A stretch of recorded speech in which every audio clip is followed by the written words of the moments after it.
Terima kasih pemirsa, Anda masih setia bersama kami dalam Opini Publik dan kita juga akan membahas mengenai arus balik dimensi teknologi dalam seni. Namun sama-sama kita akan simak informasi berikut ini.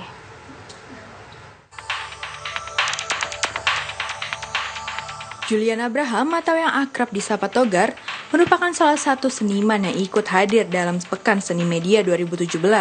Meski memiliki latar belakang sebagai pemusik, namun minat khusus Julian Abraham justru ada pada teknologi dan sains. Hal tersebut membuat dirinya berhasil menciptakan sebuah karya seni, yaitu Acoustic Analog Digitally Composed. Karyanya tersebut berangkat dari rasa penasarannya terhadap kejasmanian bunyi. Acoustic Analog Digitally Composed merupakan sebuah karya animasi siluet benda-benda yang dipukul memainkan beberapa komposisi. Selain beberapa karya yang telah ia hasilkan, Julian Abraham pun juga membentuk sebuah forum bernama Akustikologi.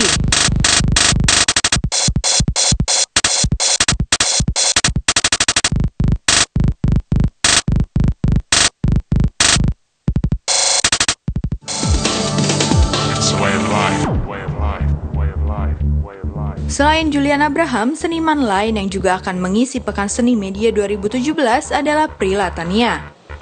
Menamatkan pendidikan di bidang seni patung pada tahun 2001 dan kini aktif sebagai seorang seniman. Karya wanita kelahiran Bandung 1 April 1979 ini mencakup patung lunak, instalasi, video, fotografi, dan performance art. Prila juga seringkali memanfaatkan benda-benda kesehariannya dalam berkarya. Ia mengeksplorasi tema berdasarkan permasalahan yang dihadapi manusia dan menemukan bahwa semua hal adalah persoalan bertahan hidup. Karya-karyanya berangkat dari isu-isu limbah dan energi. Kemudian fokusnya bergeser pada kebutuhan pemenuhan energi manusia. Karya-karyanya yang pernah dipresentasikan di banyak event seni, baik nasional maupun internasional, diantaranya di Premiere Fou di Passage de Reds, Paris, Prancis pada tahun 2004. Passing on Distance, Galeri NAF, Nagoya, Jepang pada tahun 2005. Di Galeri Nasional Indonesia, Jakarta pada tahun 2005. Di Beyond the Dutch, Central Museum Utrecht, Belanda pada tahun 2009. Dan masih banyak lagi yang lainnya. Prila juga pernah beberapa kali berpameran tunggal di Bandung dan di Jakarta pada tahun 2005 dan 2008. Dan kembali kita berbincang dengan Bapak Restu Gunawan, beliau selaku Direktur Kesenian Direktorat Jenderal Kebudayaan dari Kemendikbud, dan juga Bapak Krisna Murti selaku Maestro Seni Media. Kembali lagi tadi memang ada dua, Julian Abraham dan Prilia Tania, dan ternyata memang itu juga diangkat dalam buku Pekan Seni Media. Ini mungkin kita boleh masuk ke dalam bukunya begitu ya. Sebenarnya ada beberapa seniman yang akhirnya diangkat dan tidak hanya di wilayah Jakarta, ternyata banyak sekali wilayah, ada juga di Yogyakarta begitu ya, Bandung. Ini untuk bukunya sendiri seperti apa sih sebenarnya Pak Restu? Ya, jadi saya ingin menceritakan dulu mengapa kita di Pekanbaru gitu ya. Jadi kan sebelum sampai di sana itu kan kita sudah berproses Mbak. Jadi kami sudah melakukan workshop-workshop di beberapa kota, misalnya di Makassar, di Palu, di Sumatera Barat, di Medan dan lain sebagainya. Karena kota itu sudah banyak yang minat terhadap ini. Kemudian kita lakukan workshop dan juga tentu Bandung, Jawa kan sudah relatif maju gitu. Kita nggak usah lakukan workshop lagi gitu kan. Kemudian dari situ mungkin ini adalah puncaknya dari event-event kecil di daerah-daerah itu gitu. Nah ini jadi di Pekanbaru nanti banyak peristiwa katanya dengan media seni media ini, ada workshop, kemudian ada simposium dan lain sebagainya, dan juga simposium itu ingin membedah pemikiran-pemikiran ini gitu supaya tidak hanya sebagai praktisi tetapi juga memperkaya pemikiran dan untuk apa sih ini kira-kira gitu. Kalau katanya dengan Kementerian Pendidikan dan Kebudayaan misalnya, bisa nggak sih kalau kita penguatan pendidikan karakter lewat seni media ini misalnya gitu. Jadi ini kan penting gitu. Misalnya kalau pameran tokoh misalnya, bagaimana misalnya sebuah foto R.A. Kartini misalnya ditampilkan di situ tetapi ada sentuhan teknologi, kemudian dia bisa mengucapkan pidato-pidatonya yang diambil dari buku Habis Gelap Terbitlah Terang ya. Jadi kan itu lebih interaktif, bagaimana antara penonton dan seniman itu bisa berkomunikasi lewat itu. Nah itu kalau itu misalnya hasil itu nanti disebarkan ke sekolah-sekolah kan bisa menimbulkan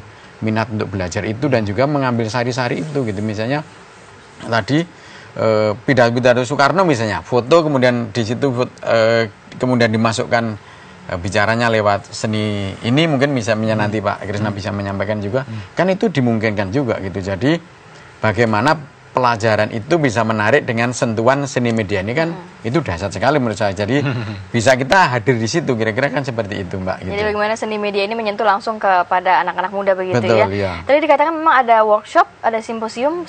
Selain itu apalagi program atau acara dalam Pekan Seni Media? Ya, selain pamerannya kan banyak cabang ya gitu ya. Dan juga yang ingin saya sampaikan, seni ini kan lintas ilmu menurut saya. Hadirnya itu lintas ilmu, tidak hanya seni saja. Kadang-kadang ada seni yang menggunakan antropologi, sosiologi, sejarah, dan lain sebagainya bisa bergabung menjadi satu. Itu kan apa ya? Menurut saya pertemuan dari berbagai cabang ilmu gitu. Nah, di sana nanti ada seni instalasi, kemudian juga seni multimedia dan lain sebagainya. Jadi saya kira kita mengundang seluruh masyarakat supaya kalau bisa tontonlah Pekan Seni Media di Pekanbaru ini. Seperti Togar barusan itu dia menggunakan sound. Jadi nanti teman lain seperti Prilly Latania itu menggunakan sisi visualnya gitu. Jadi sound itu bukan nggak harus langsung ujung-ujungnya dari musik itu. Tapi sound itu punya pengertian-pengertian, punya tanda-tanda, punya relasi-relasi dengan satu kebudayaan kontemporer dan seterusnya, itu akan digali kembali seperti itu. Dan itu Togar, jadi kemudian Prilly Latania, kemudian masih banyak lagi sekarang. Itu anak-anak muda yang saya sebutkan tadi. Itu akan kita lihat bagaimana eksplorasinya itu tidak harus seperti yang saya sudah kerjakan seperti itu, dan itu menarik sekali, dan itu menyangkut teknologi, menyangkut pendekatan sains, pendekatan banyak hal seperti itu, dan teknologi yang sifatnya digital, yang sifatnya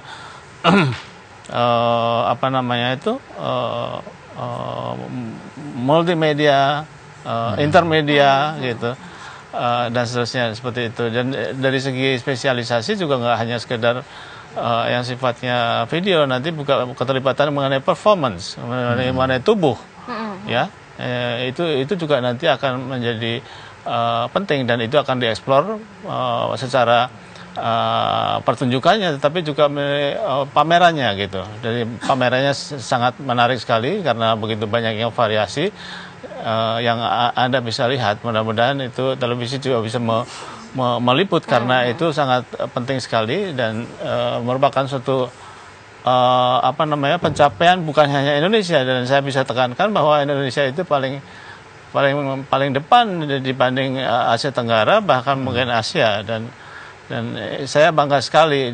Di sisi lain barangkali kita agak sedikit sedih melihat perkembangan di bidang lain, tapi kalau kita melihat dari seni media, atau seringkali saya sebutkan juga seni media baru, karena kita menggunakan teknologi seperti internet, menggunakan teknologi bahkan untuk yang sifatnya gadget, yang sifatnya digital ya? Digital ya? Ya, digital.